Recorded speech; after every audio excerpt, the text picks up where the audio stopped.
the most likely spiritual danger that the average American is in right now is, sort of hyper-individualism mixed up with sort of isolation, anomie, and despair. And in that environment, you should not always be looking over your shoulder for the Inquisition. You should be looking around you for a community and a ladder up toward higher things.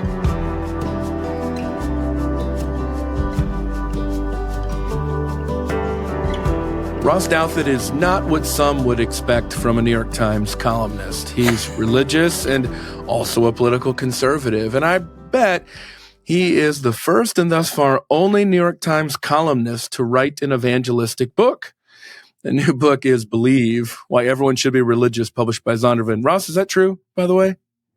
I mean, the New York Times has been in operation for, well over a century. I can't speak to every book that's been written. And I think the term evangelistic also admits of many definitions. And finally, my colleague David Brooks did just write a lengthy essay at Christmas time, no less, about his own religious conversion or transformation.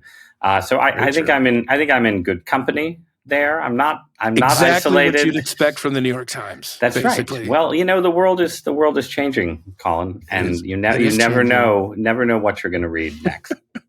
Well, Douthat observes changes in his readers' attitudes toward institutional religion compared to 20 years ago, and the sociological benefits of institutions such as churches have become more widely acknowledged. And some previous skeptics have begun to see that a post-Christian future might not be the liberal utopia that they had expected. So perhaps we see a cultural opening for the gospel, or at least we've come to a cultural crossroads, and everyone must make a choice. I like this quote from Douthat's new book. The choice this book is concerned with, the choice to become religious or not, is fundamentally a choice between looking around at the piled up knapsacks and guidebooks that prior pilgrims have carried and used and written, and deciding to see what they might have to offer, or just wandering onward, willfully blind without a compass or a map. Well, Ross is a friend of the show, always interesting, fascinating to interview. Glad he rejoined me on Gospelbound to talk about Believe, Why Everyone Should Be Religious. Ross, it's good to see you again. It's good to be back. Thank you so much for having me. All right, so tell us, what is the audience for this book? If listeners, viewers, they're buying for a friend, multiple copies, who knows? Whom should they have in mind to hand this book to?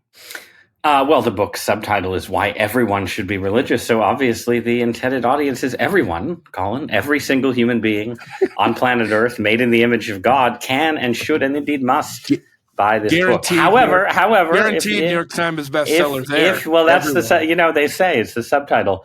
However, if you were narrowing it down, I think that this book is written in particular for the kind of person who you alluded to in the introduction, maybe the kind of person who looks around at the world we live in today, 15 or 20 years after the heyday of the new atheism, after Richard Dawkins and Christopher Hitchens and others sort of,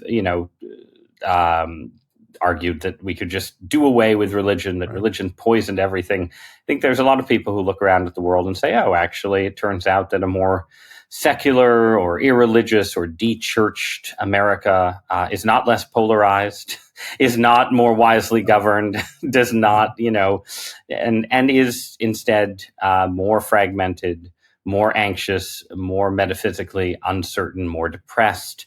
And maybe religion had something to offer after all. I think there's a lot of that sensibility floating around the culture right now. But for a lot of people with that sensibility, there's also, I think, a sense that, to really go back to religion, to return to Christianity in particular, but I'm talking about all of the sort of big religions, the traditional religions of the world, in especially the first parts of the book, is to basically suspend your reason. To say, all right, it would be nice if religion was true. It would be good for society if we all acted as if God existed. And therefore, maybe I should act that way. But in doing so, I have to sort of, turn my back on what my reason tells me or what modern science tells me about the world. I think that's a very commonplace sense of things that people have. And even some people who are deeply committed religious believers have the sense that they're sort of always operating, they're always keeping two books, right? Sort of there's the book of reason and knowledge and secular understandings and the book of faith.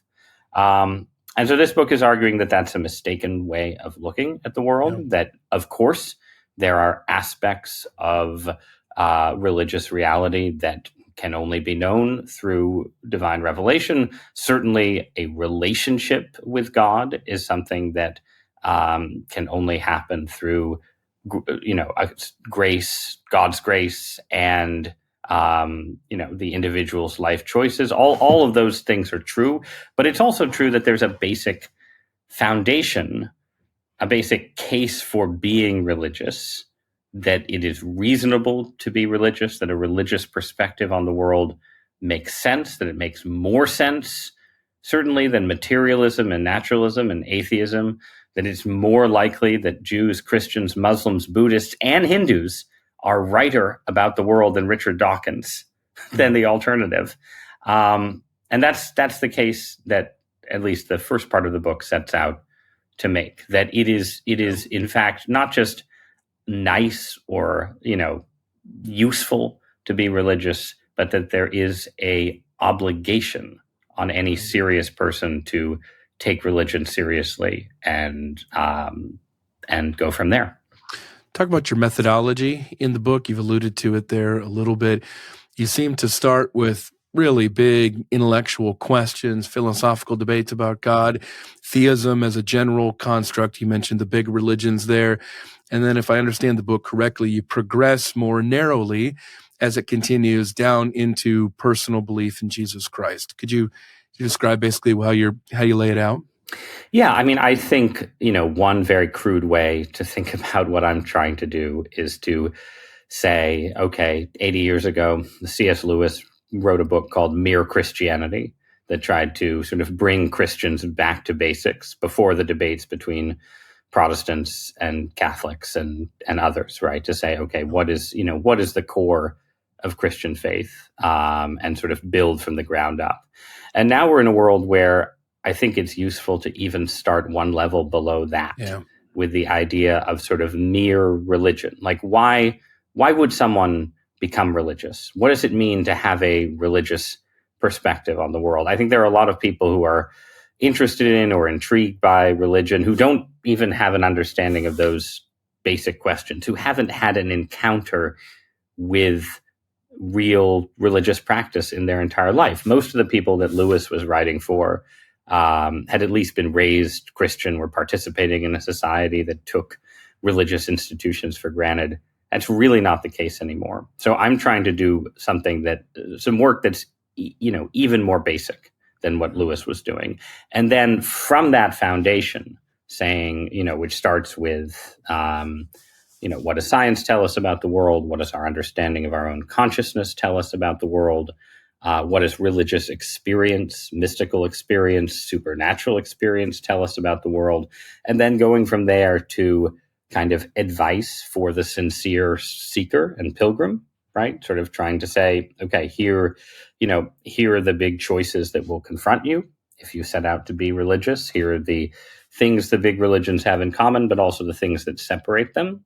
Here are the big stumbling blocks. If you decide that God probably exists, you still might think, well, maybe he's not a good God, or maybe institutional religion is too corrupt to join, or maybe religion is just too hung up on sex, these kind of things. So moving through those issues, and then at the very end, offering as a kind of personal case study my own Christianity and saying, look, here is, how I became a Christian, a Roman Catholic Christian in my case. Yeah, let's go back a little bit earlier there to you're distinguishing between the spiritual and the religious. You're not content to say, here's why you should be spiritual, but you make a full-throated defense of the religious. Explain some of those distinctions, why you went that direction. Well, so I think there are, again, for people in this kind of threshold zone that I describe, right? People who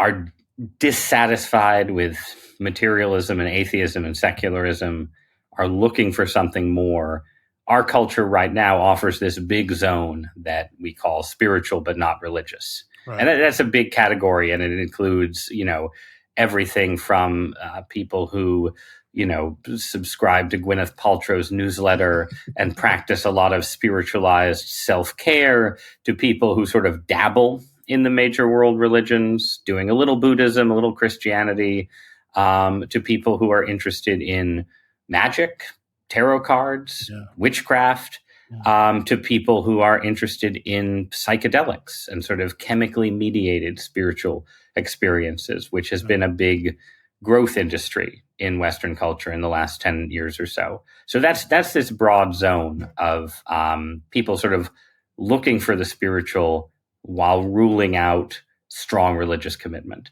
The institutional.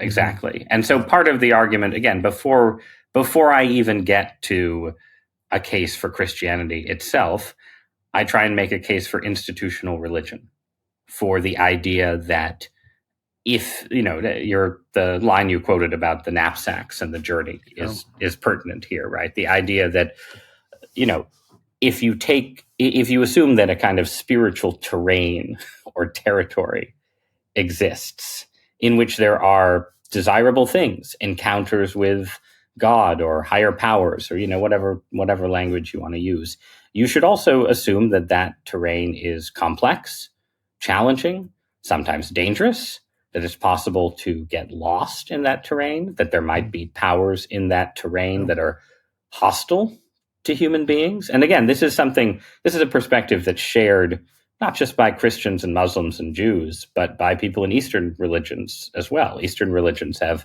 concepts of the demonic, concepts of hell, concepts of spiritual danger. And across cultures, institutional religions develop, to provide sort of forms of support and community and moral orientation for people performing spiritual practices, but also to provide a kind of care and caution and safety for people sort of setting out into the spiritual unknown. And so, I emphasize a lot of different reasons for preferring being religious to just being spiritual. But I think that point about danger is quite essential. I think one of the most important observations in your book is where you describe how the educated world equates intelligence and seriousness with how meaningless you assume your life to be. Any number of different examples we could cite here, but predictably, you're right, this perspective has not yielded greater human happiness. I wonder, Ross, do you think the latter, the unhappiness, might end up undoing the former, treating life as meaningless? Because I find so much of how the modern West understands the world to be simply unlivable. So could there be a return to religion coming from the recognition that, wait a minute, how did we talk ourselves into thinking that being this unhappy is the way things are supposed to be? I mean, yes, to some degree. I think that, well, a couple things. One is that I think Western life since the crack up of Christendom, right, since the 1600s, basically, has gone through these periods, these sort of ebbs and flows, right? Periods of sort of rapid secularization and sort of optimistic unbelief, right? Whether it's the time around the French Revolution or, the rise of Marxism as this kind of claim to be a comprehensive alternative to religion, down to our own era and the new atheists. And usually there's kind of an ebb and flow there, pendulum swings, right?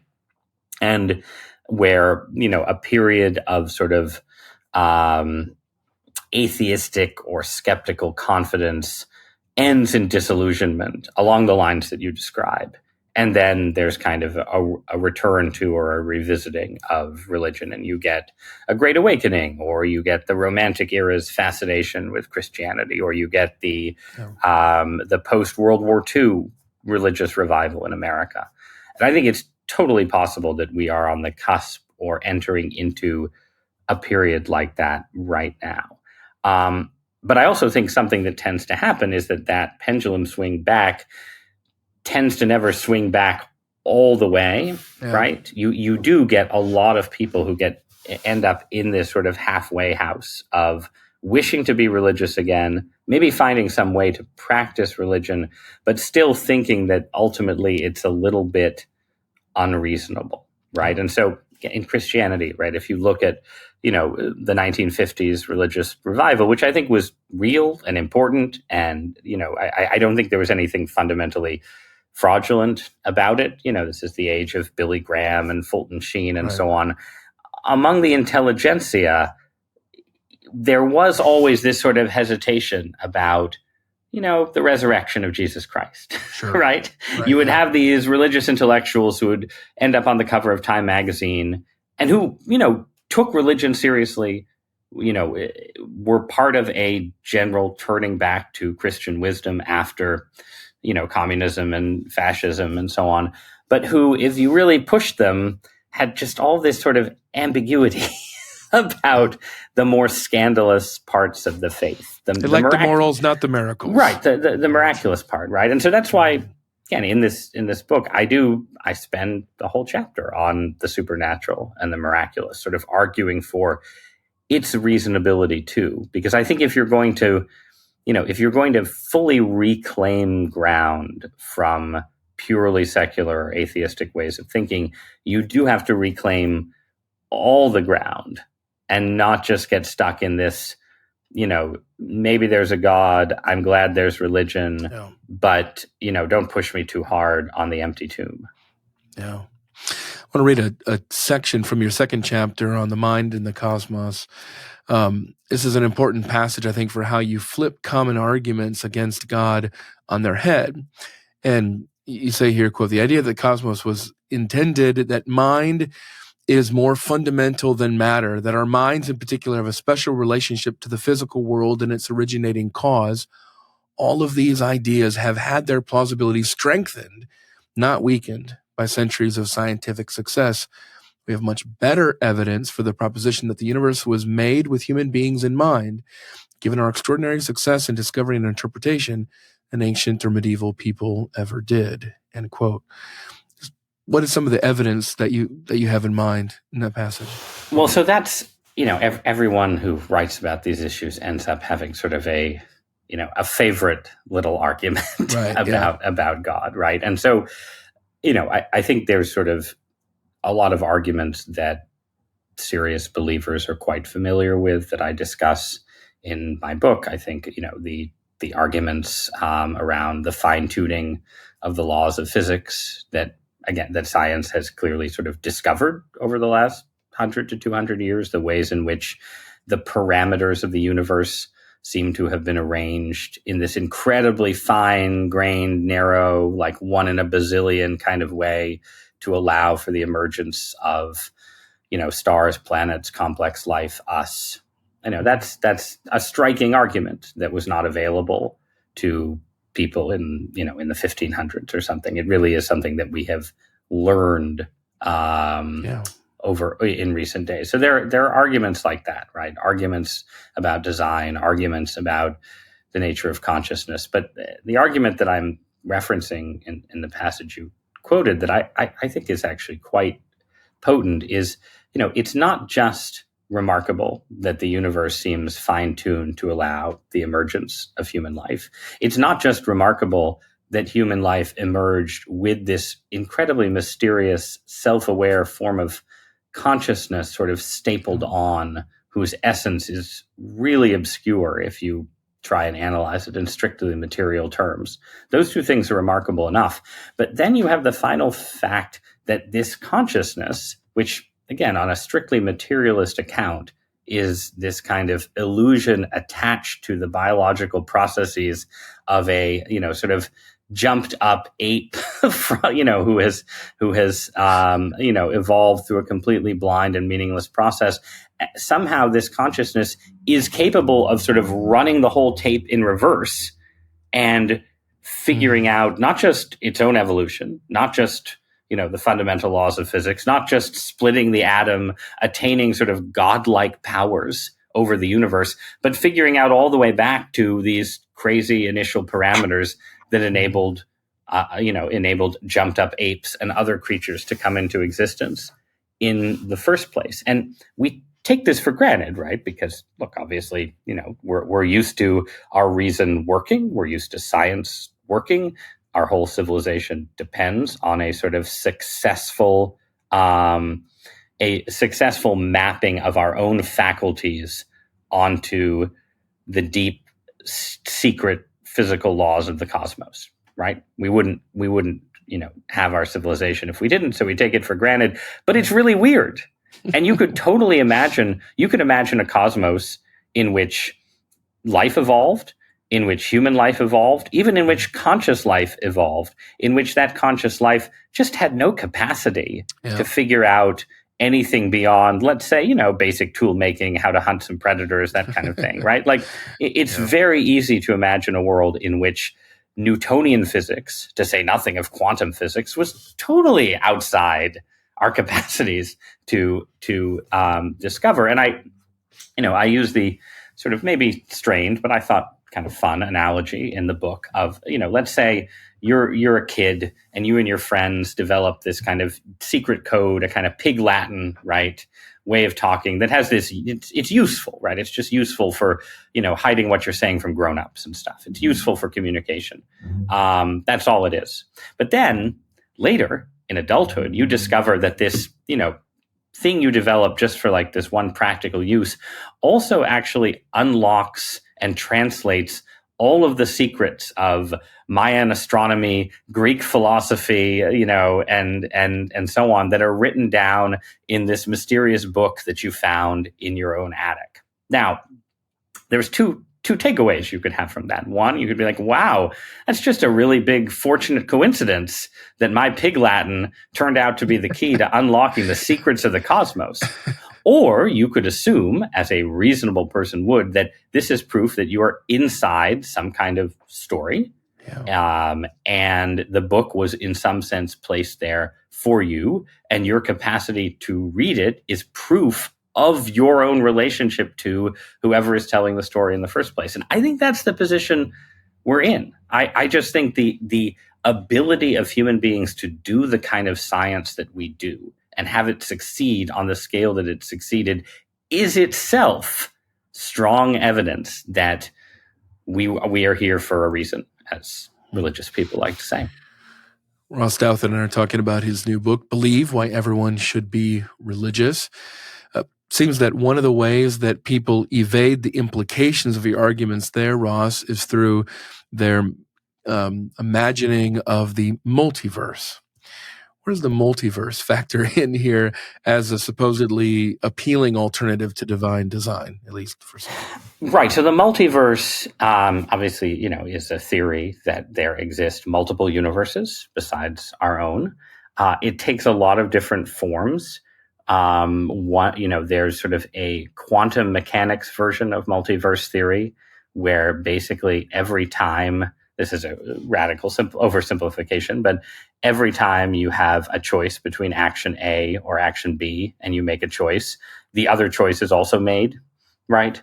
And so there's an endless branching of universes from every sort of possible decision that you make. And this is used to try and explain some of the mysteries of quantum physics, the extent to which possibilities seem to collapse into reality only when a conscious agent gets involved. And the solution is supposed to be, okay, actually, that, all of the possibilities continue to exist. It's just that, in different universes, different choices are made. Then there's a version that says, the multiverse, it starts, it's universes sort of bubbling off each other, existing in different regions of the same sort of broad canvas and so on. But what that is supposed to solve the fine-tuning problem that I alluded to earlier, right? It's like, well, why are there so many ways in which this universe seems so well suited for human life? Well, it's sort of Darwinian evolution for universes, right? It's like you get an infinite number of universes, so eventually you get one fine-tuned for life. Of course, we are observing it because we couldn't observe any other one, right? Of course, we're in the one that's fine-tuned for life because that's the only one that could possibly be observed. And the infinite other universes explain why this one is so suited to us. These are ideas have become sort of not dominant, but sort of popular in part for other reasons. There are some sort of straightforward arguments from physics and the nature of the universe that yield sort of some of these speculations. But I think pretty clearly they've really become popular as alternatives to divine, religious, and supernatural hypotheses, right? And to me, speculative. They're so they're highly speculative in ways that modern Western science is not supposed to be. Not supposed to be, yeah. To me, they represent, in a way, the kind of epicycles that people who believed in Ptolemaic physics, who believed that the planets, the sun and the planets went around the Earth, and when they couldn't make the orbits line up, they would add extra orbits and orbits on top of orbits to try and hold the whole system together. So here we're adding, a billion or two extra universes to explain features of our own. So I think they're fundamentally just fundamentally more implausible as explanations of these phenomena than in the idea that mind precedes matter, mind shaped matter, mind continues to shape matter, which is, I think, is what quantum physics suggests. And the other point to make is that, another point is the version of the one I made in response to your last question, right? Which is like, wait, what kind of half evolved ape on a minor backwater planet in one of a trillion possible universes figures out that all these trillions of other universes exist? That's pretty wild. And then there is also a way in which they still, like a lot of these arguments, still kick the problem one level upstairs, right? Like there are people who've written about this with fine-tuning issues who will say, okay, there could be a multiverse, but you still need fine-tuning to generate the machine that generates universes may still need to be fine-tuned in various ways, right? And in fact, there's also an argument by some theistic philosophers who say, well, if there is a multiverse, that actually makes the existence of God more likely, because of course, if God is a perfect being who desires the good of mortal creatures, why wouldn't he make many, many more universes, right? So I don't think there are religious people who believe in the multiverse or think it's a hypothesis worth considering. I don't think it is in the end. Even if you accepted it, it would not get you out of some of the issues that point towards religion. But at a fundamental level, I think multiverse is useful for describing possibilities that exist in the mind of God, as all possibilities do, but that there is, in fact, one reality, and you and I are in it. Yeah. Another one of the critiques of religion that you take on in this book is one of the most standard critiques of institutional religion, simply its example of abuse or abuse of power. You mentioned examples of Protestant small towns and pre-Vatican II Catholic parishes, the Inquisition, Salem witch trials. To be clear, the witch trials and the Inquisition worse than the small towns and the pre-Vatican II parishes, right? The stultifying effect of institutional religion. It starts as the small. Everybody starts as a Protestant small town, and it becomes Salem, basically. That's right. You're. I say this actually with appreciation. You're rather dismissive of those arguments, I think. Explain a little bit why you don't, I think, maybe take them quite at the face value that some people might think that they're offering them on.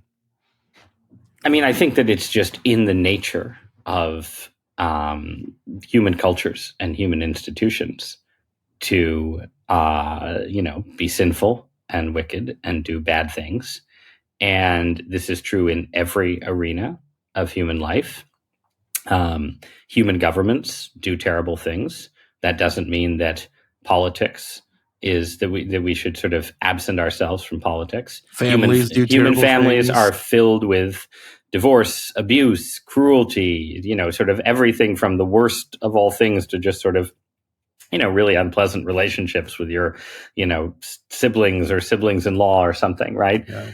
That doesn't mean that it makes sense. I mean, there are people who argue this, right? That you should dissolve the family, right? There was a book called Full Surrogacy Now that came out a couple of years ago. Those arguments are out there, but those arguments are stupid. We shouldn't dissolve the family. Again, dismissive, right? I am. Well. So, let me say I'm generally dismissive. Now, Right. in specific cases, if you have had or your family have had a horrible experience with sex abuse,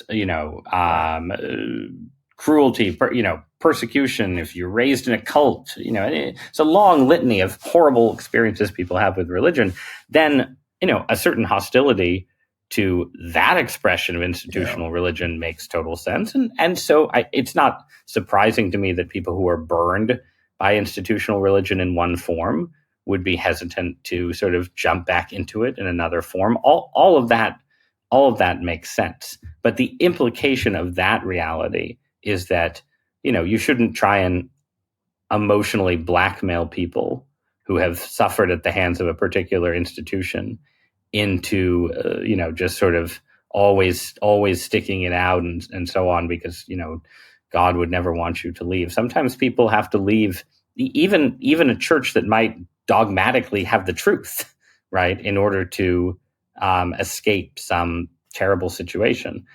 But you're trying to present, what organized religion is trying to present is ways back in, welcomes for people who have had terrible experiences somewhere else. But yeah, so I try to take very seriously the individual experiences of suffering and being burned by, the sinfulness associated with all human institutions. What I don't take seriously is the idea that religion exists in this special category where we accept sinfulness and failure in our politics, our business, our family life, and so on. But when we see it in religion, it means we can just write religion off. That reflects in a way that, the admirably high standard that people want to hold religious institutions to. I don't deny that. But in the end, it is a feature of human existence that we're always trying to make the best out of flawed institutions. And if God is real and religion should be taken seriously, we have to accept that we're going to be doing that with religious institutions too. And you mentioned also a number of other problems that seem more pressing to us than some of those institutional religion concerns. You mentioned that rather than Pharisaism being our biggest concern, isolation seems to be a more pressing concern. Instead of authoritarianism, narcissism, and nosiness, really lonely despair. Right. I think, again, you're imagining the target audience for my book. It is people, for the most part, living in some of the most secular societies the world has ever known, where institutional religion, not in all cases, but is often in the weakest position it's been in. And, if you're in that environment, you don't want to spend all your time obsessing about, what might happen to you if you were placed in a time machine and sent back to Salem, or, placed under the rule of a, overly rigid Catholic nun in 1920s Ireland or something, right? Like, for most people, that is just not likely to be part of their experience right now.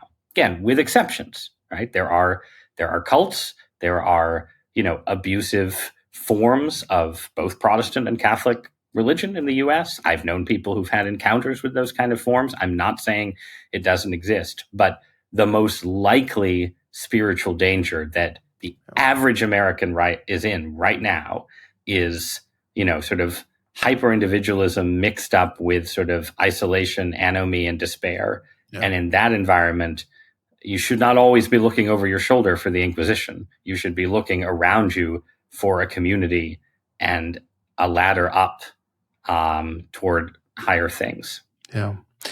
A couple more questions with Ross Douthat talking about his book, Believe, Why Everyone Should Be Religious. Ross, I have a short book coming out in a couple months that on the problem of evil and the Holocaust, engaging with Elie Wiesel. And you're taking on the small stuff. Just looking at Night. Yeah. The Argument for Atheism from Night, no big deal in there. Short book, like I said. But I make a similar point in the book that you do in this one. I'd like you to expound on it. Here's your quote.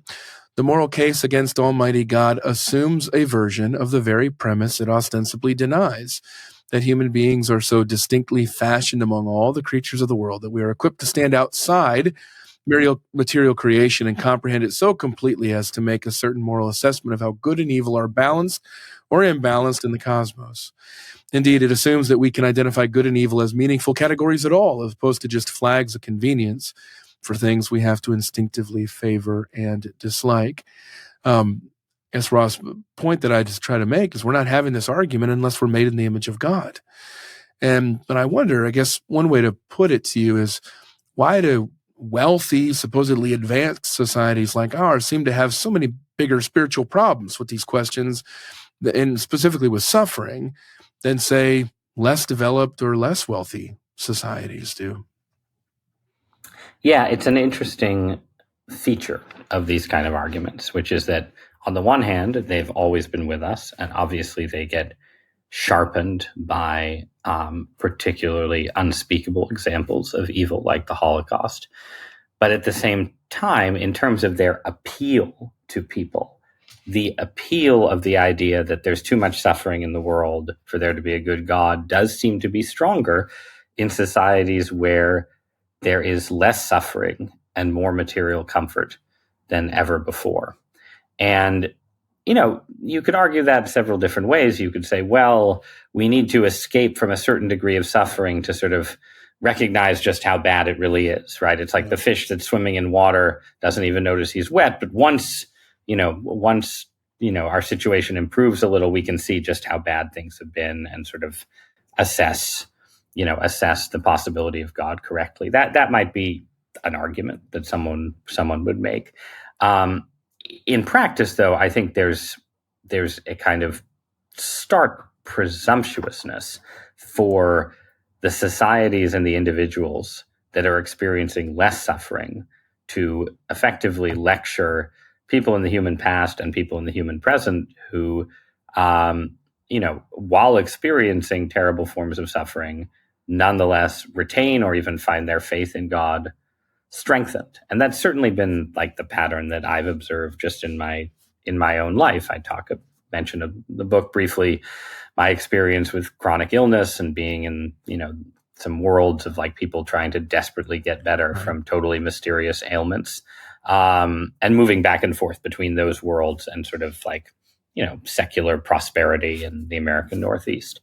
And clearly the world of chronic illness, there are atheists there and agnostics, but there's just more palpable religious interest and religious faith than there is in the more comfortable parts of the world. And again, that's not a proof of anything. It doesn't prove anything, but it should make you a little bit skeptical that the comfortable people have really, they've weighed all the evidence, they've seen sort of the true face of suffering and passed some sort of, exacting judgment, when it seems just as possible that they're, disinclined to be religious for other reasons, as wealthy and comfortable people in all ages of history often are, and are sort of fastening on this moral critique of God as a justification for, impulses that they have for other reasons. Now, look, that doesn't apply obviously to Elie Wiesel, right? And there's and there are ways in which it generally, I think, schematic views that religious believers often have of why is there suffering, why does God allow suffering, and so on. Even when they're convincing, even